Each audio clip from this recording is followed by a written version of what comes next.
velkommen til gruppe 1 oplæg om risikobegrebet. Først vil vi snakke lidt om betydningen af risikobegrebet. Det er et begreb, som opstod i 1980'erne og er et udtryk for, at sikkerhedsnettet under de svageste i samfundet er udbygget, samt at der er en grænse for, hvad vi kan acceptere og hvad vi ikke kan acceptere i samfundet. Historisk er faktorerne ændret i det danske samfund i takt med velstandsudviklingen. Det er altså gået fra, at fattigdom var en trussel for alle, og nu er det kun en trussel for ganske få procent af befolkningen. Ifølge Per Schultz Jørgensen, så bruges risikobegrebet om børn, som vokser op med sociale belastninger. Begrebet hænger altså sammen med forekomsten af belastning. Jo mere belastet en person er, jo større risiko er der for dårlig udvikling hos den enkelte. Der er dog ikke en direkte overført sammenhæng mellem ophobning af belastning og dårlig udvikling, for der vil altid være en mulighed for at modkæmpe belastningerne. Derfor er man nødt til at forbinde risikobegrebet med andre begreber, såsom mestring og modstandskraft.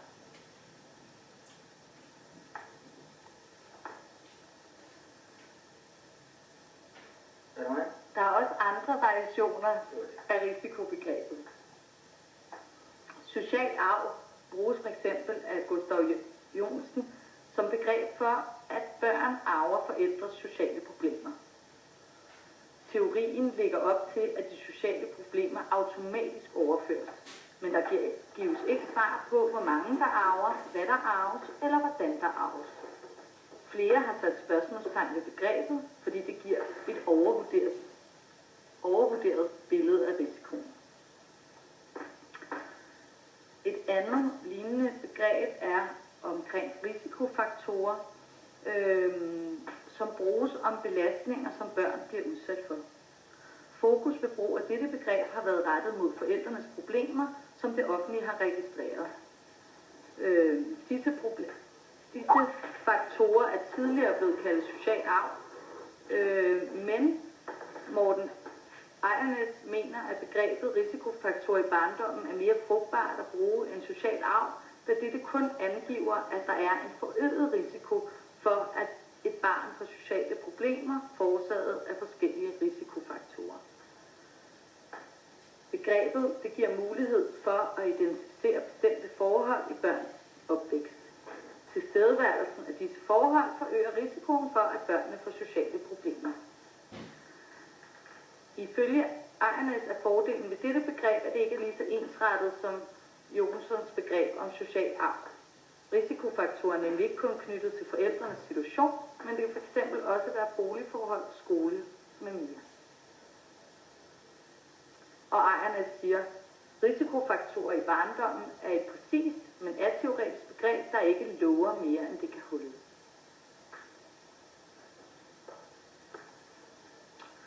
Så kommer vi hen til en model, som vores sammenhæng mellem belastningsfaktorer, sårbarhed, beskyttende faktorer og risikoadfærd. Og denne her model går ud på, nu læser jeg op, ifølge Per Schultz Jørgensen kan belastning skabe risikoadfærd.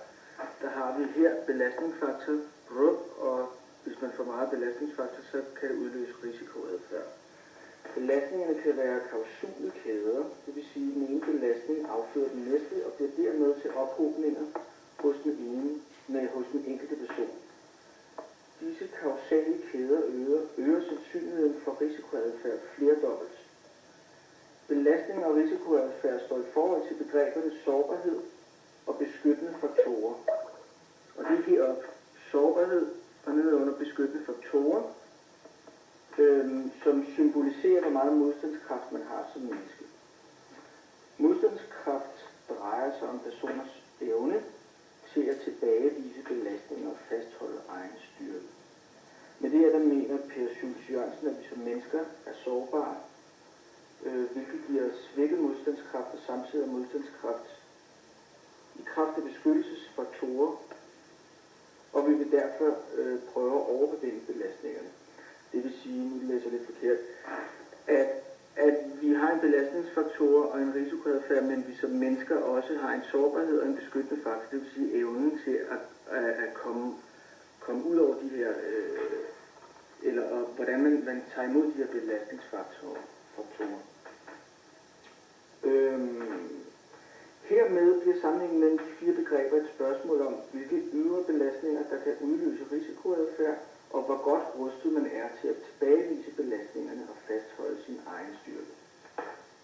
Ja.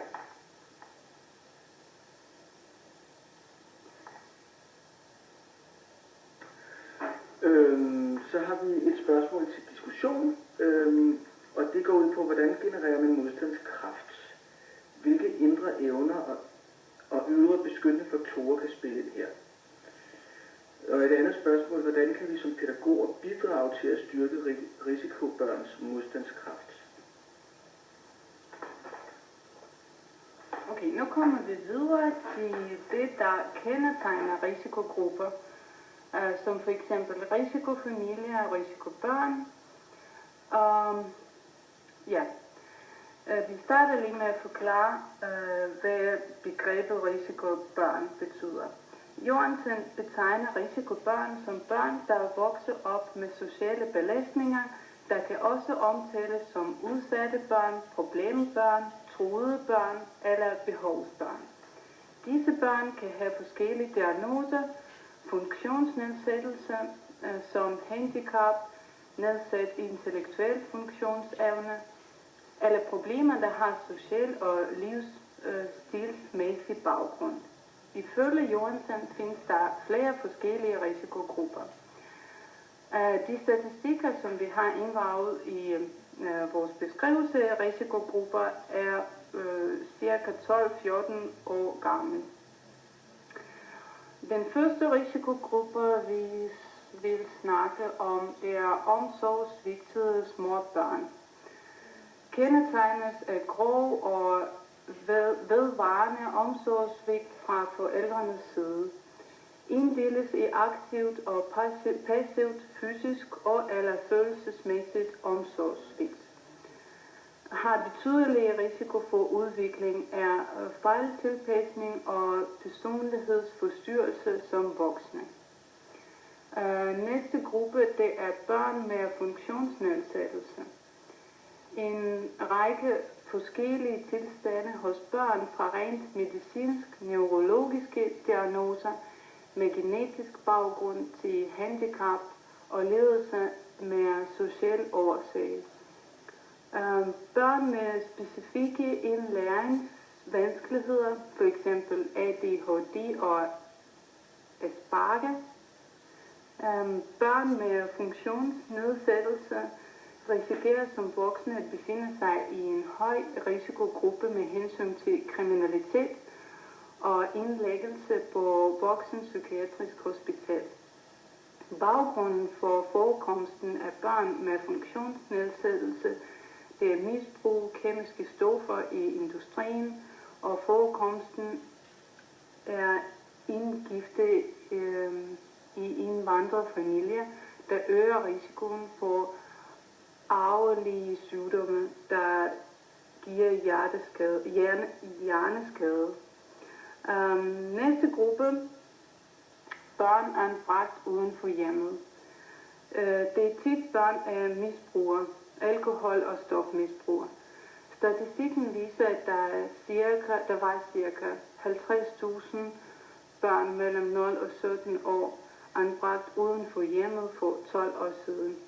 Misbrug blandt forældrene er forbundet med psykiske lidelser, arbejdsløshed, samlivsproblemer, vold, kriminalitet og udstød fra det almindelige samfundsliv. Der er en risiko for børnene at selv blive misbrugere. Næste gruppe, fejltilpasning i skolen, og her snakker vi om offer for mobning. Andelen af elever, der er udsat for mobning, er cirka 8%. Omkring 20% af de unge får ikke en erhvervsuddannelse i fremtiden. Den næste gruppe, det er børn med anden etnisk baggrund. deres familie befinder sig tit i en kulturel og socialt marginaliseret situation i forhold til det danske samfund. Der er et stort arbejdsløshedsniveau, økonomisk presset situation i familien.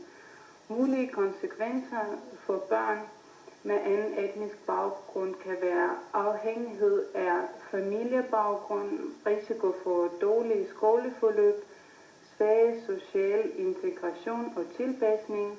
For drenge større risiko for kriminalitet, for piger større risiko for selvmordforsøg. Den næste gruppe, børn er psykisk syge. Her er der risiko for at blive udsat for omsorgssvigt, misbrug og vold. Derudover risikerer børnene at udvikle som voksne de samme lidelser som deres forældre. Risiko for anbringelse uden for hjemmet. Næste gruppe, børn udsat for seksuelle overgreb. Her er der tale om incest i familien og pædofili, blandt andet i forbindelse med overgreb i daginstitutioner. Børn, som har været udsat for seksuelle overgreb, kan få følgende skadevirkninger: traumatisk forhold til egen seksualitet, kontaktforstyrrelser, følelsesmæssige reaktioner, magteløshed, lavt selvværd,